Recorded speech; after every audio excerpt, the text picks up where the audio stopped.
Paternò est une petite ville florissante située sur les pentes méridionales de l'Etna, à 239 m d'altitude et à 19 km de Catane.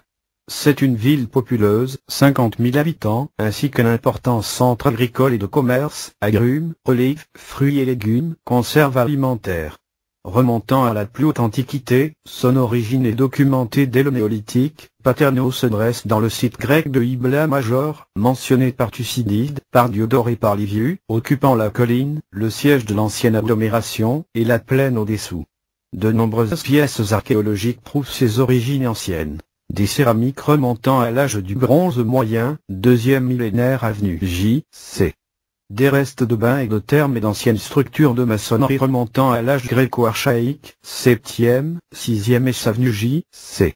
Hellénistique, 4e, 3e S avenue J.C. Et romain, les ruines d'un aqueduc, les restes d'une vaste nécropole et de planchers en mosaïque de bonne facture, 2e S avenue J.C. attestent l'importance de la ville et sa floraison pendant plusieurs siècles. D'autres pièces archéologiques provenant de la colline et remontant au IVe siècle de l'âge chrétien et à l'âge byzantin, prouvent la persistance ininterrompue de la ville jusqu'au 7e, 8e siècle. Plus tard, à l'époque sarrasine, ce fut un hameau agricole florissant attesté vers l'an 1000 par le géographe arabe Al-Muqaddasi. Paternò doit toutefois sa reconstitution et son développement aux Normands, qui, pendant les phases de leur conquête de la Sicile, en 1072 érigèrent le château sur la grande colline et en firent une citadelle féodale prospère. Sans doute propriété, douaire, depuis 1092 de la comtesse Adlasia, épouse du grand comte Roger le Normand, il fut par celle-ci assigné en fief à son frère Henri comte de Policastro, de la famille des marquis du Monferrato, qui s'était marié avec Flandrina, fille du grand comte. Ce fut le comte Henri le véritable promoteur du développement de Paternò, où il tint une cour splendide. Grand seigneur féodal, il en fit le centre d'un immense domaine allant des flancs de l'Etna à Piazza Armerina, Caltanissetta, butera jusqu'à la côte méridionale de la Sicile. Il favorisa entre autres la fixation dans la ville d'une nombreuse colonie de Lombards, terme générique désignant les gens septentrionaux, et la construction d'églises et de monastères, auxquels furent accordés d'amples bénéfices et protections. Cette politique fut continuée par ses successeurs. Une fois le bonheur de la puissante famille passé en 1161, dans la domination de la ville se succédèrent en l'espace d'un siècle et demi plusieurs seigneuries. De Marsico, de Lucie, de Ocra, de Parisio, et dans cette phase-là, en 1221 et en 1223, l'empereur Frédéric de Souabe séjourna dans le château de Paternò, l'Ancien, Bonifacio, Maletta, de Ampuria, jusqu'à ce que, par l'expulsion des Angevins et l'accession au trône de Sicile de Frédéric I d'Aragon, la ville fut incorporée avec 8 autres centres de l'île dans la Camera Originale Chambre royale, un ensemble de villes, terres, fermes assignées par le souverain en seigneurie et apanage total, 1303, à son épouse Éléonore d'Aragon. Il perdura dans cette condition institutionnelle jusqu'en 1431. À Paternò, dans l'hôpital de San Giovanni dei Gerosolimitani, pendant un de ses passages vers Catane, le roi Frédéric décéda en 1337 et là, dans un de ses bâtiments, demeura la reine Éléonore, séjournant tantôt là, tantôt dans la proche ferme La Guardia, près de Nicolosi, où elle s'éteignit en 1343. Après sa mort, Paternò fut repris avec la campagne environnante dans le domaine royal, mais en 1360 il fut à nouveau inclus par le roi Frédéric I d'Aragon dans la Camera originale attribuée à la reine Constance de Castille. À la mort de cette souveraine, en 1365, Paternò fut vendu au comte Artal Alagona, grand justicier du royaume de Sicile, qui l'agrégea à ses considérables domaines. Mais, une fois les Alagona tombent en disgrâce et dépouillés de tout leur avoir, en 1396 la ville fut reprise dans le domaine royal et en 1402 elle fut attribuée par le roi Martin I d'Aragon à la Camera originale de la reine Blanche de Navarre, son épouse. En 1405 la reine Blanche, venue à Paternò, promulgua de la tour les consuetudini civiques coutumes municipales, recueil de normes réglant la vie de la ville. En 1431, en raison des graves besoins financiers du royaume, Paternò fut vendu par le roi Alphonse I d'Aragon à Niccolò Speciale, ancien vice-roi de Sicile, et, réintégré en 1446 dans le domaine royal, il fut revendu en 1456 à Guglielmo Raimondo Moncada, comte d'Inderno et maître justicier du royaume de Sicile. C'est alors que débuta la longue seigneurie féodale de cette puissante famille, l'une des principales et des plus riches de la Sicile, à laquelle la ville appartint avec son territoire jusqu'à l'abolition du féodalisme, 19e siècle. Son histoire est dès lors celle d'une longue séquelle de transmission héréditaire, parfois ponctuée de ferments populaires pour l'autonomie municipale et d'initiatives judiciaires pour la restitution de la ville au domaine public, toujours fini dans l'insuccès. Avec le rang de comté, Paternò fut une terre féodale bien en vue et bien administrée. Il comptait 5400 habitants dans la moitié du XVIe siècle, lorsqu'il fut élevé, 1565, au rang de principauté. Entre-temps il avait entamé à son intérieur une phase de concentration urbaine tumultueuse et d'expansion le long des pentes de la colline, qui pendant le demi-siècle suivant, à cause même du progressif accroissement démographique, continua dans la plaine au-dessous. Ce développement s'accentua considérablement au cours du XVIIe siècle, en déterminant le dépeuplement graduel de la colline. Du point de vue économique il dépendait de la campagne, source de subsistance et de bien-être, riche en culture, en eau, en moulins. C'était donc une importante réalité civique en expansion urbaine, démographique et économique lorsqu'en 1693 il fut frappé par la violence du séisme qui bouleversa et abattit une grande partie de la Sicile orientale. Le travail de reconstruction et le redressement furent promptement engagés, et déjà en 1781 le prince de Biscarie pouvait vanter la ville en grande partie située au-dessus de l'escarpé du promontoire, qui lui offre une belle vue, étant le très grand restant étendu dans la plaine sous-jacente. À cette époque-là la population comptait presque 10 000 habitants.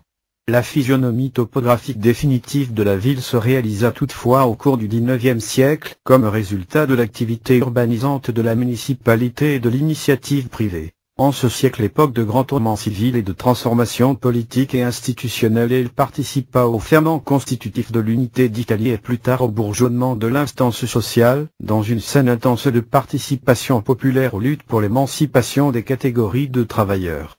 Au début du XXe siècle Paternò atteint les 24 000 habitants. La fertilité et le vitalisme de ces campagnes étaient traditionnels, et même dans le secteur industriel la ville présentait une bonne réalité productive en voie de développement. Centre d'économie agricole essentiel, il put se donner même à cette époque-là au raffinement formaliste de l'architecture civile courante, en introduisant dans son tissu urbain certains épisodes stylistiques splendides. Des morceaux de vertueuse modernité architectonique dans la complexe scène urbaine ne restèrent pas isolés, caractérisés dans sa réalité la plus éminente par les illustres constructions héritées de l'époque normande, du XIVe siècle et des siècles suivants. En effet, une fois surmontée la tragédie de la Deuxième Guerre mondiale, s'étant abattue sur la ville désarmée par des plaies immenses dans le corps social et dans le patrimoine de bâtiments qui lui auraient procuré la médaille d'or de grande mutilata grande mutilée, la deuxième moitié du XXe siècle a été pour Paternò riche en transformations et en de précieux éléments intercalés dans le bâtiment ainsi qu'en solutions urbanistiques constituant de grandes étapes résonnant comme des conquêtes. Paternò est la patrie du géographe et cartographe G.B. Nicolosi, 1610-1670, du médecin et naturaliste Vincent Zoochisari, 1708-1767, du général Michel Carrascosa, 1774-1853, du juriste Emmanuel Bellia, 1792-1860.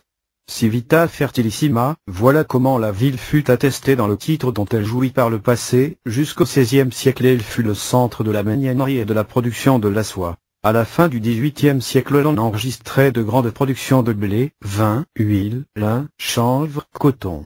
Mais Paternò était également un centre culturel animé. Y fleurirent dès 1634 l'Accademia della Fenice et dès 1780 théâtre.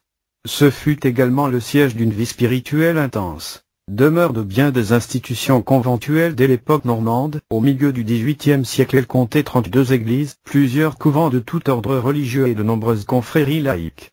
Du point de vue urbanistique la ville est caractérisée par de grands axes routiers se croisant dans le barycentre de la place Regina Margherita, les quatre canti, d'après le système classique du Cardu et du Documanu. La rue Vittorio Emanuele, qui du jardin communal, la Villa Moncada, située à l'extrémité orientale, va jusqu'à la place Indipendenza, véritable salon de la ville, se terminant au point de vue scénographique par la façade baroque de l'église mère de la Santissima Annunziata, derrière laquelle se dresse le célèbre rocher en basalte, siège de l'ancienne agglomération, et la rue G.B. Nicolosi, qui traverse en côte la ville du sud au nord, jusqu'à la place Assisi.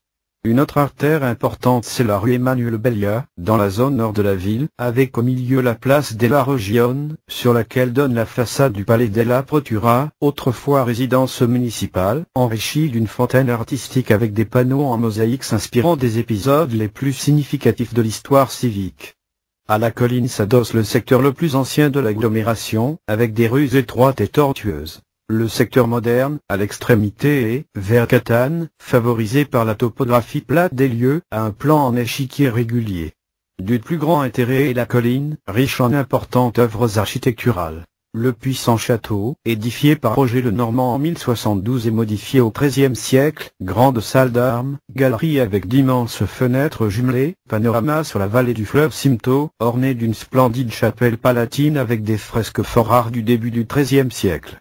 L'ancienne église mère de Santa Maria dell'Alto, d'époque normande avec des réfections essentielles de 1342, avec une sévère façade en style néoclassique et un grand escalier d'accès monumental, 1773. L'église possède la très ancienne icône de la Vierge Noire. Les restes grandioses et suggestifs du couvent de San Francesco, 1346, en style gothique français, avec l'église annexe récemment restaurée. L'église de Cristo Almonte, du milieu du XVIe siècle, avec un autel baroque imposant. L'église de Santa Maria del Grassi, 1611, avec un intérieur embelli de délicats ornements rococo et avec un cimetière monumental annexe. L'église de Santa Maria della Val di Josefa ou de la Gancia, édifiée par la comtesse Edlasia en 1092, avec un beau portail gothique du XIVe siècle et un toit à chevrons en bois du XVIe siècle. Le solennel sanctuaire de Maria Santissima della Consolazione, 1954, en vif style néo-roman.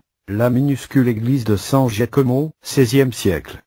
Au pied de la colline on distingue l'austère église de San Marco, 1130 environ, un document intéressant de l'architecture normande locale, avec une façade barbare et des traces d'anciennes fresques à l'intérieur. La pittoresque tour des Falconieri, XIVe siècle, avec l'église d'Elitria annexe. L'église de la Santissima Annunziata du XVIIe siècle, aujourd'hui l'église mère de Paterno, avec une façade baroque scénographique, mais achevée en 1908, et une masse conventuelle du XVIIIe siècle dominée par un dôme imposant. La grandiose église de la Sainte Patronne Barbara, 1583, avec un élégant intérieur néoclassique. L'église solennelle et compacte de San Domenico, 1562. L'église Renaissance du Carmine, 1502, avec une statue de la Vierge de la chaîne de l'école de Gagini. L'église de Santa Margherita, 1750, exemple intéressant du baroque mineur de l'Etna.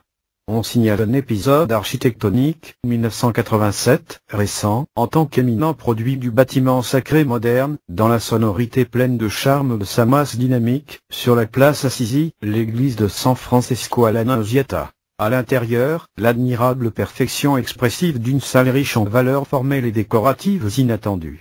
Au-delà de la place Assisi, au nord des vieux quartiers, après 1976, sur l'initiative du parlementaire de Paterno Nino Lombardo, s'est bâtie une zone satellite moderne, le quartier Ardisone, produit d'une culture urbaniste avancée, traversée par de larges voies de dégagement, mis en valeur par l'aménagement d'espaces verts fonctionnels, dans lequel se situe, avec de petits immeubles rationnels à usage d'habitation, l'élégant siège de la mairie, l'originale église du Spirito Santo et plusieurs édifices de service.